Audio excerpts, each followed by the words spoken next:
Capítulo 15. La programación de aula. A partir del diseño curricular base, primer nivel, se elabora el proyecto curricular de cada etapa en el centro educativo, segundo nivel, para llegar a la programación de aula o programación de las unidades didácticas, tercer nivel de concreción del currículo. Es el paso previo a la acción didáctica del profesor. El proyecto curricular de etapa en un centro educativo tiene su última concreción en el aula. Al hacer la programación de aula es cuando el profesor concreta y desarrolla los objetivos, contenidos, criterios de evaluación y metodología en unidades didácticas para su aplicación a los alumnos de su aula. Hay muchas maneras de hacer una programación de aula, según las circunstancias concretas de los alumnos y del propio profesor, con el tiempo disponible y demás variables del proceso educativo. Aquí se señala una serie de pasos, que son los que, con mayor o menor fidelidad, se siguen en los libros de texto de religión que actualmente se están utilizando. 1. Punto de partida de la programación de aula. Es muy útil que los profesores que elaboran su programación de aula participen en la elaboración del proyecto curricular de etapa del centro o, si ello no es así, se esfuercen por comprenderlo en todas sus fases. Asumir a fondo el proyecto curricular de etapa es premisa indispensable para afrontar el trabajo concreto del aula.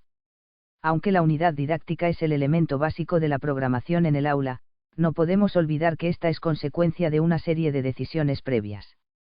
Los elementos de este proceso que ahora nos interesan son, los objetivos de cada ciclo, determinados a partir de los objetivos generales de la etapa correspondiente, los contenidos del ciclo, obtenidos de la secuenciación de los bloques de contenido, a partir de los objetivos generales de la etapa, los criterios de evaluación, relacionados con los diferentes contenidos y objetivos. Antes de parcelar este material previo en unidades didácticas conviene ponerse de acuerdo respecto a opciones de enfoque y método. El estilo de trabajo tendrá en cuenta que el aprendizaje significativo obliga a situarse, en los primeros años, en una perspectiva globalizadora, es decir, acercarse a la realidad de manera unitaria, aunque esta realidad esté compuesta por diversos elementos. Esta perspectiva globalizadora irá dando paso a una interdisciplinariedad conforme los contenidos de enseñanza sean más específicos y en los alumnos aumenten su capacidad de análisis, síntesis, conceptualización y valoración crítica. Este aspecto exige de los profesores de área un trabajo previo de coordinación de unidades didácticas con una perspectiva globalizadora o bien teniendo en cuenta la interdisciplinariedad. Los equipos de profesores habrán de tomar también decisiones sobre los criterios a tener en cuenta en el momento de determinar la amplitud y duración de las unidades didácticas. Estas decisiones estarán condicionadas por la complejidad de los contenidos de enseñanza y por las necesidades e intereses de los alumnos, así como por los recursos para mantener la atención de los alumnos sin que disminuya la motivación y su predisposición positiva para el aprendizaje. En ocasiones, las unidades didácticas se agrupan alrededor de los llamados núcleos temáticos, que son como grandes divisiones del contenido de un curso. Una vez que se ha seleccionado y secuenciado todo el contenido para un curso, se pueden estructurar las unidades alrededor de esos núcleos. Conviene distinguir bien estos núcleos temáticos de los bloques de contenido, los ejes vertebradores y las unidades didácticas. Precisamente el núcleo temático integra un conjunto de unidades didácticas que permiten un mismo tratamiento didáctico específico y unitario. Por ejemplo, para facilitar el tratamiento metodológico, se eligen 5 unidades didácticas para cada uno de los núcleos temáticos, de esta forma se puede desarrollar cada núcleo en un trimestre. 2 pasos para programar unidades didácticas. El profesor de religión, al igual que los demás profesores, es el responsable de la última concreción del currículo en su programación de aula. Es aquí donde perfila y desarrolla los objetivos, contenidos, criterios de evaluación y metodología en unidades didácticas, aplicadas a sus alumnos concretos. Se concibe la unidad didáctica como la pieza final en la programación del proceso que unifica y estructura la tarea educativa, teniendo en cuenta los contenidos, de acuerdo con la metodología, los medios y el material disponible, en función de unos objetivos a conseguir, partiendo de un diagnóstico previo del alumno y del medio ambiente. Cada unidad didáctica tiene unos elementos básicos que se sitúan dentro de un contexto determinado. Su estructura puede ser muy diversa, y aquí se ofrecen a título orientativo algunas ideas para su elaboración. Elementos de la unidad didáctica. A. Definición de la unidad. Título, tema principal. B. Justificación de la unidad. C.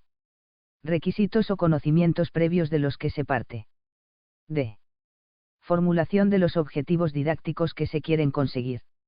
E. Contenidos seleccionados de los bloques. Mapa conceptual. F. Formulación de las actividades de enseñanza/aprendizaje. G. Selección de actividades de evaluación. H. Materiales curriculares del profesor y de los alumnos. I. La temporalización. J. Distribución del espacio. K. Atención a la diversidad. L. Referencia a los temas transversales. Analicemos cada uno de esos elementos. A. Definición de la unidad. Está claro que lo primero que debe hacerse es indicar con claridad en qué etapa, ciclo y curso se está trabajando. Se asignará a toda la unidad un título que sea sugestivo, que entre por los ojos a los alumnos y que describa el tema principal de la unidad. Es interesante comparar los materiales del área de religión elaborados por distintos autores para un mismo curso, pues se encontrarán bastantes diferencias en la misma definición de la unidad. En algunas ocasiones, estas diferencias son mera manifestación de las distintas iniciativas, en otras, se verá tras el título su intencionalidad doctrinal y pedagógica. B. Justificación de la unidad. Se trata de describir en este apartado las opciones que se toman, el lugar que ocupa la unidad en el conjunto y su relación con otras unidades didácticas. Con este paso se cumple uno de los criterios básicos del actual sistema educativo, la justificación de las opciones que se toman. No solo se debe justificar la unidad didáctica dentro del marco conceptual del área, que sería una necesaria justificación epistemológica, sino también justificar la conexión que los contenidos tienen en la estructura vital, no solo mental, del alumno. Junto a las razones que avalan el hecho de que una unidad didáctica trate determinados asuntos conectados con los contenidos de los bloques temáticos, es importante también dar razones que justifiquen ese tratamiento teniendo en cuenta el desarrollo psicológico y la religiosidad del alumno. Esta justificación es la que permite saber por qué se han elegido tales o cuales estrategias educativas, o se ha optado por tal o cual actividad.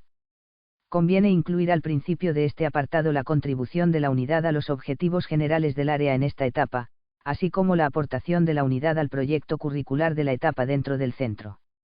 Hay que señalar también cuáles son los objetivos de ciclo que se desarrollan en la unidad. C. Requisitos o conocimientos previos de los que se parte. Poca clarificación necesita este apartado que, incluso en su formulación o título, es una de las condiciones básicas del aprendizaje significativo. Al hilo de esta afirmación viene bien recordar uno de los principios del aprendizaje significativo: de todos los factores que influyen en el aprendizaje, el más importante es lo que el alumno sabe.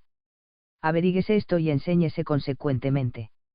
Destacar qué conocimientos previos van a servir de enlace con los nuevos es la mejor forma de que el profesor pueda referirse constantemente a ellos en la construcción significativa del aprendizaje. Este apartado abre muchas expectativas en el quehacer didáctico, desde una revisión de la seguridad y significatividad que para el alumno tienen los conocimientos previos, hasta la selección de actividades que potencien la memoria significativa, sin olvidar, por supuesto, los procedimientos básicos de relaciones conceptuales, tan importantes en la enseñanza que quiere ser globalizadora de la realidad. D. Formulación de los objetivos didácticos que se quieren conseguir. Un paso importante es formular los objetivos didácticos que se quieren conseguir a lo largo del proceso de enseñanza/aprendizaje de la unidad didáctica. Organizar la enseñanza comporta siempre planificar unos objetivos didácticos determinados que deben ser formulados explícitamente. El proceso de definición y formulación de los objetivos en todo proceso educativo se realiza mediante el paso de lo general a lo particular. A lo largo de este proceso, los objetivos pasan de ser finalidades de la educación a objetivos didácticos. Los objetivos generales o finalidades están cerca de los principios y fundamentos filosóficos, mientras que los objetivos didácticos están más orientados por los fundamentos psicológicos y pedagógicos. Estos se formulan a partir de los objetivos de ciclo del área de religión.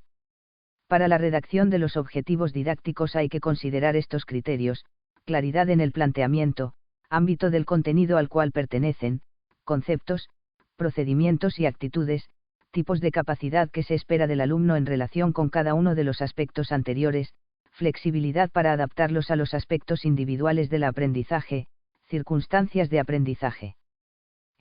Selección de los contenidos. Mapa conceptual. Aunque se ha desarrollado antes el tema de los contenidos, es conveniente volver a señalar algunos aspectos sobre ellos, ya que se suelen enfocar desde perspectivas muy diversas. Unos consideran que adquiriendo muchos contenidos, se desarrollarán también las capacidades, para otros, los contenidos cumplen únicamente un papel subordinado, ya que se da más importancia a la adquisición de capacidades y mucha menos al contenido necesario para su ejercicio. Ya nos damos cuenta de lo negativa que es esta doble visión en el área de la formación religiosa. Aunque en el proyecto curricular de etapa ya se han secuenciado los contenidos, esto no evita que un paso previo de la programación de aula sea el análisis de estos contenidos para seleccionarlos y organizarlos del modo más adecuado a las circunstancias de los alumnos, conocimientos previos, características psicológicas, etc., y al ambiente específico de aprendizaje. Llega el momento de decidir qué contenidos vamos a trabajar en la unidad didáctica. Respecto a los contenidos conceptuales, que son los hechos, conceptos y principios, se deben tratar en el aula los conceptos y los principios de modo distinto a los hechos, ya que los procesos de aprendizaje son diferentes en estos dos grandes bloques. Los hechos necesitan actividades repetitivas y de memorización, mientras que los conceptos y principios se consiguen con diversidad de actividades, ya que ese tipo de conocimiento se estructura por medio de experiencias variadas en la acción y en el contexto. Una estrategia interesante, basada en el aprendizaje significativo, de secuenciación y de organización de conceptos claves, puede ser elaborar mapas conceptuales, ya que exponen los conceptos y las proposiciones fundamentales en relación entre sí. También pueden establecerse para uso del profesor mapas mixtos de conceptos y de actividades. En relación con los contenidos procedimentales, que incluyen las habilidades, las destrezas, las estrategias, etc., la base fundamental para su aprendizaje son las actividades experienciales y de repetición en la acción, a ser posible en circunstancias y contextos diversos. Los sustantivos más usuales para formular las actividades de procedimiento son manipulación, simulación, confección, demostración, experimentación, construcción, utilización, aplicación, representación, ejecución, creación, elaboración, recolección, síntesis, formulación de hipótesis, etc. Finalmente, los contenidos actitudinales, que incluyen las actitudes, los valores y las normas, se realizan mediante el ejemplo, la observación, la imitación, las reuniones, las asambleas de clase, la normativa institucional, etc. Los sustantivos más usados son tolerancia, comportamiento, apreciación, respeto, aceptación, sentimiento, valoración, interés, cooperación, colaboración, solidaridad, participación, etc. F. Formulación de las actividades de enseñanza/aprendizaje. Se está ante el momento clave de la elaboración de la unidad didáctica, elegir y formular las actividades por medio de las cuales se pretenden conseguir los objetivos marcados. Se ha dedicado ya el tema anterior a tratar de esa cuestión. Solo resta recordar que las actividades están al servicio de la transmisión y asimilación significativa de unos determinados contenidos educativos. G. Selección de actividades de evaluación. Aunque también se ha tratado ya por extenso de la evaluación en el capítulo anterior, conviene señalar que en ocasiones los criterios de evaluación no se formulan para cada unidad, sino que, en el caso de que se agrupen las actividades didácticas en núcleos temáticos, puede ser más interesante formular los criterios de evaluación para todo el núcleo y dejar las actividades de evaluación para cada unidad didáctica. Este modo de actuar supone que es más útil para el profesor comprobar al final del núcleo temático si se van cumpliendo los criterios de evaluación decididos, que no al terminar cada unidad didáctica. H. Materiales curriculares del profesor y de los alumnos. Cuando se programan las actividades de enseñanza/aprendizaje que deben desarrollarse en el aula, hay que tener en cuenta qué material será el más adecuado para transmitir los contenidos y conseguir los objetivos que se pretenden. Los materiales que utilizarán los alumnos han de ser adecuados para su etapa evolutiva y estructura cognoscitiva, y han de tener un valor educativo, un contenido y una lógica. Unas veces confeccionarán el mismo profesor o los alumnos estos materiales, otras veces se utilizarán materiales publicados adecuándolos convenientemente. No puede faltar un buen libro de texto, aunque no sea el único instrumento de trabajo para los alumnos. El profesor habrá de elegir el texto y los otros materiales entre la gran cantidad de subsidios pedagógicos del mercado, de lectura, estudio, ejecución, audiovisuales, etc. Y, La temporalización. La programación de todo plan exige la temporalización, el ajuste de la actividad de enseñanza/aprendizaje al tiempo disponible. En la programación de aula conviene estudiar el equilibrio oportuno correspondiente a las diversas agrupaciones, tareas individuales, trabajo en pequeño grupo o con todo el grupo de clase. Siempre se ha de adecuar la duración de las actividades a la etapa evolutiva de los alumnos, ya que ésta determina el tiempo de atención útil de que se dispone para cada tipo de actividad. J. Distribución del espacio para atender al ambiente que se ha de lograr en el aula. Hay dos aspectos fundamentales que se deben destacar: la organización y gestión de la clase y la distribución del espacio. La organización y gestión de la clase. Se estudiarán las posibilidades de trabajo individual y de pequeño grupo, de grupo clase, etc., así como la actuación del profesor. La distribución del espacio. Se trata de decidir, para mayor eficacia, dónde se sitúan el alumno y el profesor, qué espacios son rincones para murales, para calendarios, para noticias, para la biblioteca, para el material, etc., la configuración del espacio del aula, mobiliario, medios audiovisuales o informáticos, etc. En este sentido, el espacio asume un aspecto educativo ya que permite transmitir contenidos, orden, limpieza, cuidado de las cosas, etc. Sin programar el espacio, será difícil realizar eficazmente algunas de las actividades previstas, y siempre el espacio y sus limitaciones condicionan las actividades que se habían programado, el modo de participar de algunos alumnos, y otros aspectos de la gestión de actividades. K. Atención a la diversidad. No puede darse por terminada la programación de la unidad didáctica si no se dedica una atención específica a los alumnos que tendrán especiales dificultades y necesitan actividades personalizadas, la ayuda de otros compañeros y una particular evaluación. L. Referencia a los temas transversales. Puede ser interesante que en la parte final de la programación de la unidad, o al final de un núcleo temático, si así se trabaja, se señalen aquellos temas transversales que se pueden tener más en cuenta a lo largo de esa unidad o de ese núcleo temático. 3 conclusiones. Es necesario tener en cuenta, según las recomendaciones de la LOCSE, que existen 3 pasos de concreción del currículo y que cada uno presenta distinto grado de generalidad y complejidad. Sin embargo, en la planificación y, sobre todo, en la práctica, aparecen estrechamente relacionados y se impulsan recíprocamente: la elaboración del proyecto educativo de centro, del proyecto curricular de etapa y de la programación de aula. En la medida que el equipo de un centro haya analizado su contexto y su realidad concreta, haya definido unos supuestos pedagógicos y haya organizado el centro de forma funcional y participativa, se tendrá una base referencial que permitirá a los profesores orientar y ubicar opciones más concretas y, además, gozarán de una experiencia de trabajo que facilitará el desarrollo de las tareas en equipo.